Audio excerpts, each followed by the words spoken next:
One thing was very clear from our kōrero.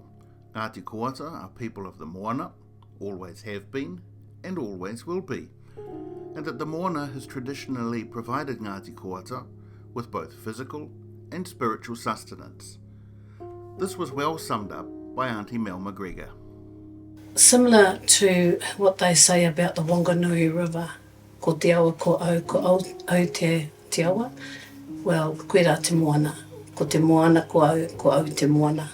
So, koina taku nei whakaro, those are my thoughts around what impact does the Moana have on our whānau. Another common theme was that the Moana was Ngāti Koata's highway. Auntie Maria Robinson said it was how they got everywhere. She said coming home from school or a trip to town, they would often leave Nelson at night and get to Rangitoto in the early hours of the morning.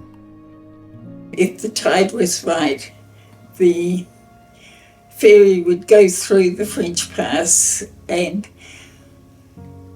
our uncles with a launch would come alongside, and so here's your big ferry and your little launch alongside each other, no matter what weather, and you go down the rope ladder late at night, and you're stepping down and somebody would touch your ankle and you knew to step off from the rope ladder onto the decking of the launch which was coming alongside.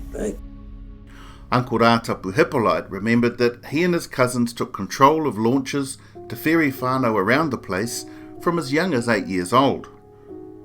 And as teenagers, they were often in charge of gathering kai for the whānau. At that age group, we were the providers of food. If there was meat needed for the kitchen, we would do the hunting. If there was fish needed for the table, we would be the ones that would hop on the launch and go fishing.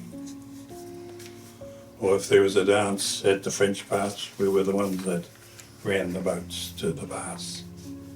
To bring the people to the... Yeah. Too young to dance, but the only ones allowed to run the boats. Yeah. It wasn't all serious business though. The picture Auntie Mel was holding is this one. It is Uncle Ra, as a young fella, using their uncle's laundry door behind a boat as an early wakeboard. The universal theme from our kōrero was that granting of customary marine title to Ngāti Koata around Rangitoto should be a formality. For Auntie Maria and her sister Nola May Campbell, it would simply be formalising what has always been known and practised since Ngāti Koata arrived in Te Tauihu. There would be justification. We wouldn't have to keep. I think a lot of Proving us it. think that it's something that we've always considered. We're a seafaring iwi. We love the sea. We acknowledge the Moana.